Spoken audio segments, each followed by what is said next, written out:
ندی کنارے ٹنکو کچھوا بیٹھا دھوپ سینک رہا تھا کہ جنگل سے اچھلتا کودتا دوڑتا ہوا ہنی خرگوش ندی کنارے آیا اور آتے ہی حسب معمول ٹنکو کچھوے کا مذاق اڑاتے ہوئے بولا، او سست اور کاہل کچھوے، ورزش کیا کرو تاکہ تم بھی میری طرح تیز رفتاری سے دوڑ سکو، کیا ندی کنارے پڑے رہتے ہو؟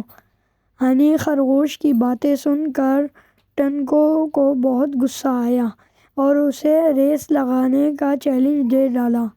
خرگوش دوڑ آمادہ ہو گیا۔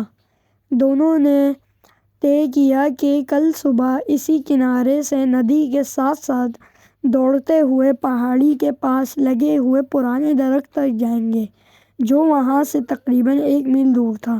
کچھوا اور خرگوش اگلی صبح آنے کا کہہ کر رخصت ہوئے۔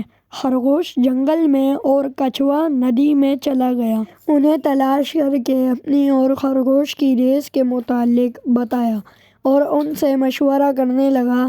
تینوں نے خرگوش کو سبق سکھانے کی ترکیب کے بارے میں سوچ بچار شروع کر دی۔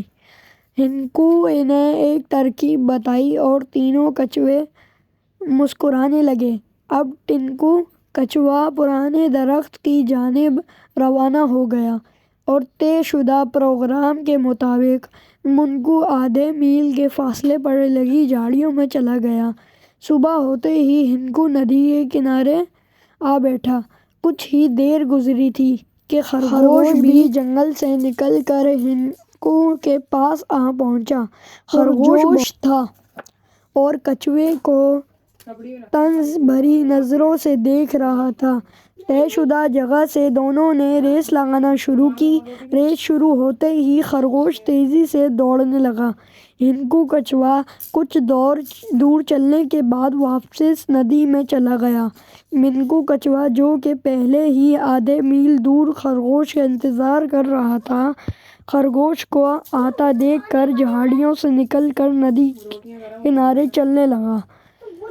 جوں ہی خرگوش دوڑتا ہوا قریب پہنچا تو کچھوے کو دیکھ کر حیران رہ گیا اور کوئی بات کے بغیر تیزی سے دوڑنے لگا۔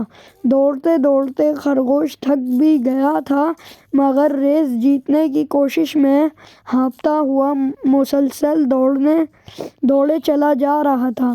ادھر ٹنکو کچھوا ریس کے اختتامی ہدف یعنی پرانے درخت تک آدھی رات کو ہی پہنچ چکا تھا۔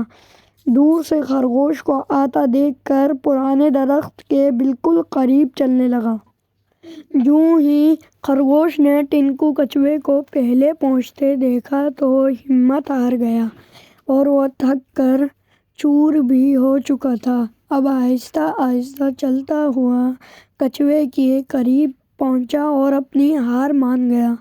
کچھوا ریس جیت چکا تھا اور خرگوش سر جھکائے تھکے تھکے قدموں سے آہستہ آہستہ یہ سوچتا ہوا واپس جا رہا تھا کہ آخر کچھوا ریس جیت کیسے گیا، لیکن اس کی سمجھ میں یہ بات آج تک نہیں آئی۔